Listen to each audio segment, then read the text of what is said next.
Today it's a pleasure to have Mr. Alphonso Blake and nothing but the buzz.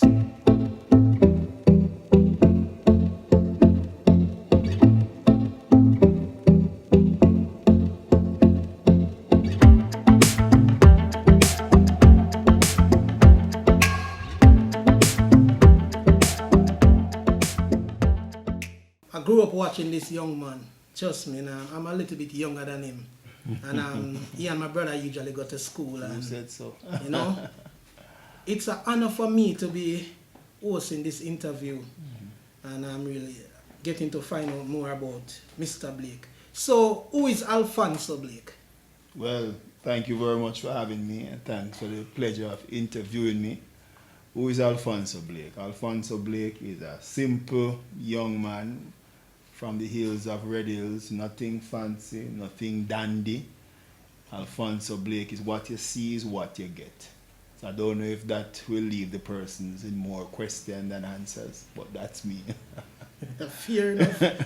Tell us what it was like growing up, and at what point did you realize you could draw? Or you could paint for that matter? Well, I have the average childhood life like everybody else. Filled with challenges and school and disappointments. But I found out that I had a love for drawing. I have a love for seeing images and liking what I see. So from the age of 12, I decided that I wanted to become an artist. From the age of 12, that's pretty 12 young. years old, yeah. That's pretty young. Mm. So did you always wanted to be an artist though? It was my first thing. When it come to career, it was my first ever choice and the last ever choice. Do you have anything else that you're good at? A lot more things. You know, I'm not just as it is, but you know, art was my first career choice. I've done a lot of things else, but art is still my first career choice. Alright, tell us about your artwork. What are some of the different types of artwork you do? Well, my style is an ever-evolving style. I'm ever experimenting, ever evolving. I do the usual landscape, the usual figure study, the usual semi-abstract, the usual pointillism, cubism. So I am basically, I've done a lot of all the genres of art. Sculpting, I've done sculpting, so you know, I've done my fair bit. Alright, you know a lot of people sometimes see the finished project of an artwork. But tell us what it actually takes to complete something so that when somebody look at it, they can say, wow. First, it starts with a thought. I thought, Because every day an artist approach a blank canvas. And that is no small feat. Every day you get up, you approach a blank canvas. a blank canvas. Blank canvas. So your thoughts are what you see reflected in the artwork. So when a man see the artwork, he's seeing the artist's thought. You're seeing the artist's personality. You're seeing what is happening in the artist's head. You're seeing his mood. You know? So when you see a work here, that you're seeing. But did you ever started out to do anything like a piece of artwork and you just get confused and you just say, wow, you leave it and you perhaps go back to it another day, or Yeah, man, that's always. is it something when you start you just go straight through? No, man, it's always something you start and it's always something that you go back to. And artwork can be very frustrating. You can start something. I did a piece of work last week and I spent about 3 days on it. And after 3 days, and then I show it to some persons, then I mark it up back and start all over again. You ever had any artwork that took you months? Yeah, man. Far, far more than that. You know, you have artwork that you spend time in, and you have artwork that you just get straight to the point. So art is dynamic. It's flexible. It's not one thing, you know, it's flexible. Alright, tell us about some of the places your artwork takes you. Well, art has been a vehicle, and as a vehicle it takes you places. And I have been to the Caribbean. Okay. I have been. Where in the Caribbean? I've been to Barbados, St. Lucia. My work has preceded me to Trinidad, Bahamas. I've done several shows in the States, from DC, Harlem Fine Art was the last show I was involved in. So Washington, D.C., on the mall in Washington, National Monuments, doing what you'll call now Jamaica celebration at the Jamaican embassies or consulates. So, art has been a vehicle. Okay. Have you ever done any artwork for anybody famous or anybody popular? I mean, Well, the average man. the average one? The average man. The who is who buy your work, but sometimes I don't know who, and sometimes I know, and sometimes, art is, I don't want art to sound like it's an exclusive thing for those who are well endowed, but art is, people like Roberta Flack and other persons have bought my work, So other people have bought my work, and, satisfied with that. Alright. What are some of the fulfillment you get from being an artist? Oh, wow. Just every day getting up, you feel fulfilled, honestly.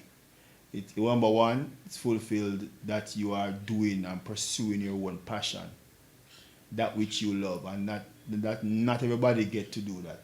So in that way, you feel very, very special to pursue your own passion. One, you work with your own time. Number three, you're your own boss, and that makes all the difference. And then you set the ceiling in terms of marketing yourself. So art has been very, very good for me. I always like to ask people this question because I always wanted to hear what them say, right? Do you have a role model? And do you see yourself as being one? Well, my role models have started out and the usual Jamaican artists. Such as? You have Alexander Cooper, who is now passed. May God bless his soul. Just from the days of Cooper's Hill. You have Gene Pearson. Red Hills have a lot of artists who live in Red Hills, A lot of people don't know that. A lot of artists live in the hills. You have Gene Pearson, who has now passed also.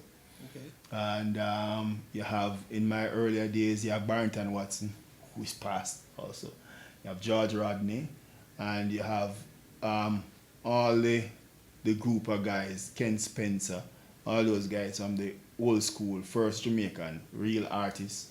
And then you have other artists who influence you. As you grow, your influence change. Those who usually influence you when you're a child, you'll find that after a while, you outgrow them. So you find out people like Larry Poncho Brown, a lot of their black American artists, like Thomas Kincaid, who is not really a black artist, but you find a lot of them start to impress you in terms of your style.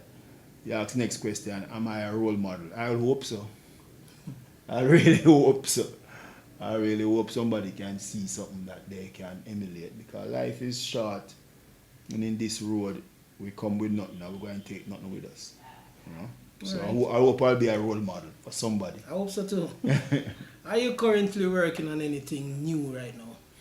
No, not necessarily anything. Well, I'm supposed to be working on a piece with the doing a portrait of the Prime Minister.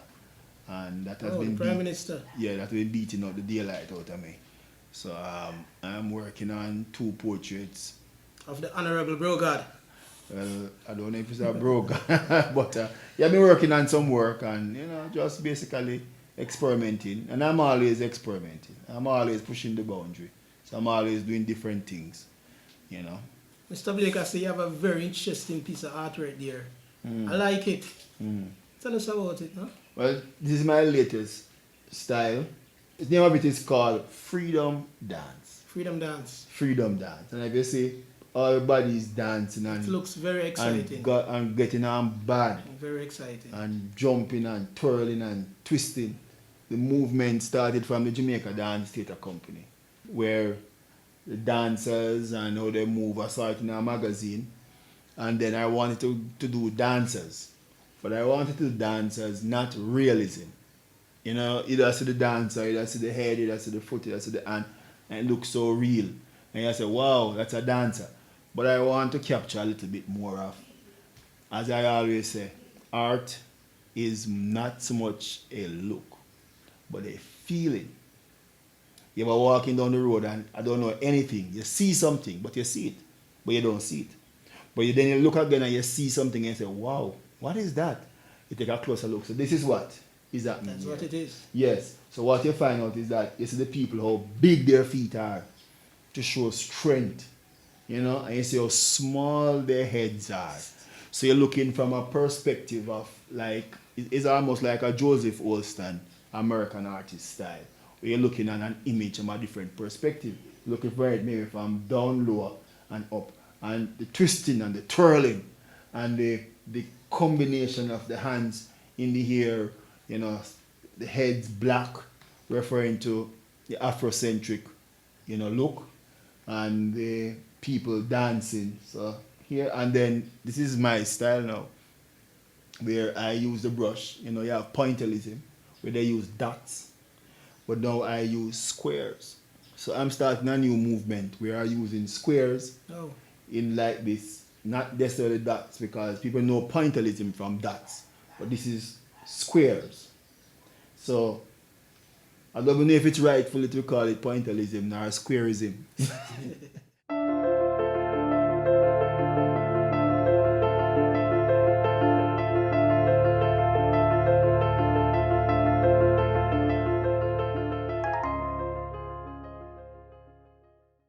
if someone is watching this interview now and want to pursue a career in art, what advice would they give them? There's always room at the top. Don't let nobody tell you you can't. Don't let nobody tell you say artists are always gonna broke and it's only when them dead they make money. You know, I always tell people life is a pyramid and there's always more room for somebody that sits up on the top. You know, so I'll tell anybody pursue your dreams, because Go if you for it. don't pursue your dream, then you will live somebody else's nightmare. You know. Good advice, sir. Yeah.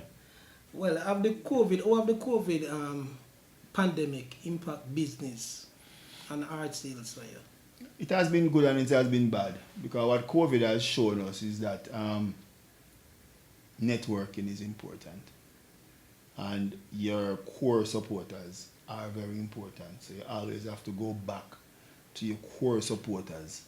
And if you produce work, your core supporters will rise sometime to the occasion to support you.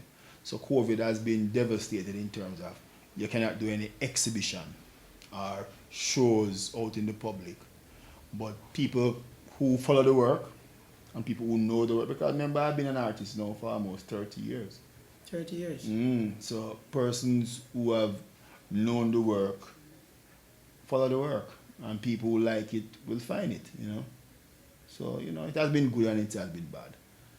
Especially to the creative community in general, COVID is not a blessing.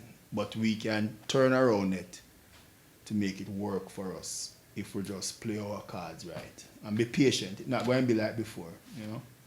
All right, and now you said you have been in artwork for over 30 years, right? So I want to ask you, what next for you then?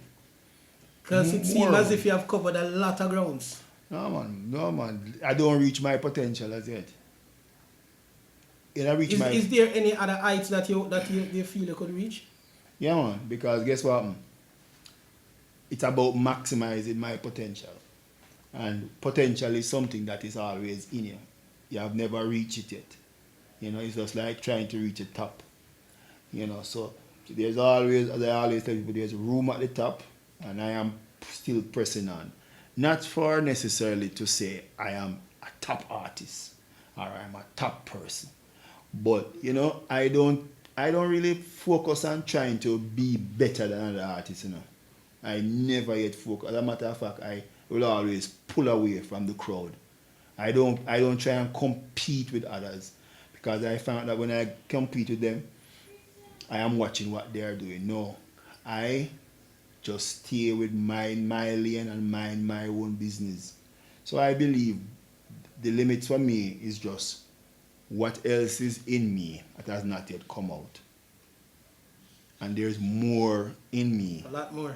A lot more in me. I'm like a sponge. If you squeeze me, something come out. All of us is like sponge. If you squeeze us, something come out. Whether it is or, you know, but something will come out. So I'm still pushing it. All right, Mr. Alphonso, I know you're a busy man, but before you go, if somebody out there need to buy your artwork and need to contact you, how could they contact you? Well, I will talk about COVID. Social media is the rescue for a lot of creative people. Give us a social media. So you can find me on Instagram. You can go to Instagram and you'll find me at Alphonso /artist. Or so somebody said _artist. You can find me on Facebook at Alphonso Blake. Or the easiest way to find me is just put in my name in Google. And if you press it, Google will show you everything and you'll see my sites and everything. So it is easier to tell somebody, put me in any search engine and just press the button and you'll find me. You will literally find me. Yeah. All right, Mr. Blake. Thanks for having us in your nice home. And thanks In my studio. In a studio. And thanks for being our guest here on the Nothing But the Buzz. All the best. All the best, sir. Yes, sir. Peace and love.